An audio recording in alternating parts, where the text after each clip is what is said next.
Une information sur la procédure en cours relative au règlement local de publicité intercommunale. Alors merci Monsieur le Président. Effectivement, j'ai eu l'honneur à la dernière conférence intercommunale des maires qui s'est réunie le 22 mars dernier de faire un rappel des étapes de la procédure de ce RLPI. Donc si vous le voulez bien, suite aux questions qui ont pu être soulevées par les maires au cours de cette conférence intercommunale, peut-être quelques points par rapport à l'entrée en vigueur du RLPI qui sera soumis à votre approbation en juin prochain. Et à partir de là, le RLPI, si il est voté, je ne doute pas qu'il sera voté, entrera en vigueur en juillet, après l'exécution des mesures de publicité. C'était un affichage en mairie et en métropole. Dès lors, toutes les demandes devront s'y conformer.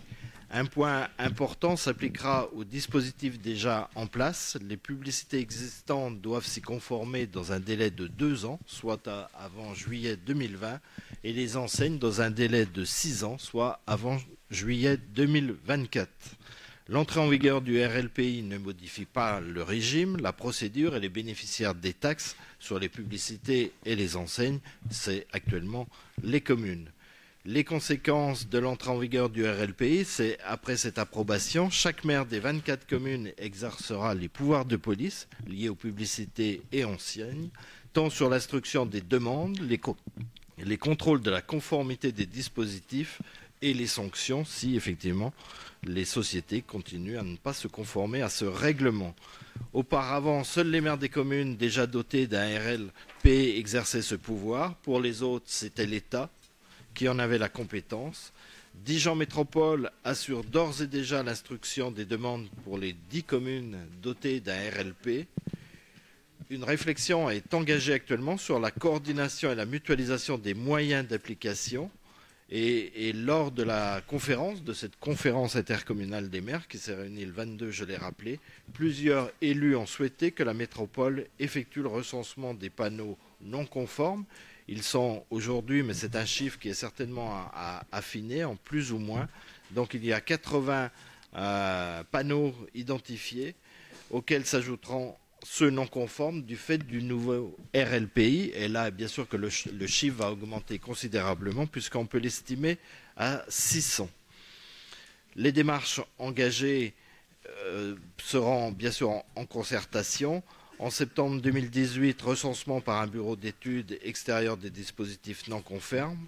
En fin 2018, un courrier des maires aux propriétaires des 80 dispositifs d'ores et déjà illégaux avant l'entrée en vigueur du nouveau RLPI.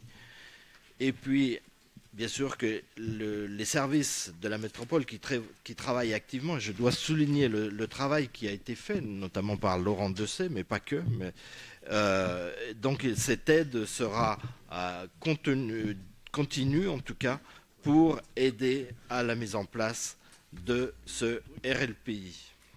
Voilà sur les informations.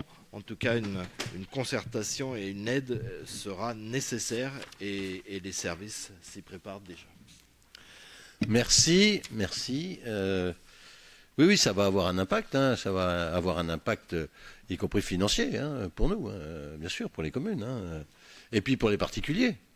Parce qu'il y a des particuliers qui ont comme ça un petit complément de revenu en acceptant de mettre des panneaux 4x3, par exemple, sur leur emprise foncière. Donc tout ça va évoluer. Alors, dans sa grande sagesse, le législateur a laissé un peu de temps pour que cela se mette en œuvre, jusqu'à 6 ans pour certaines entreprises, c'est ça, et 2 ans pour les particuliers, on va dire. En fonction des dispositifs. En fonction, oui, d'accord.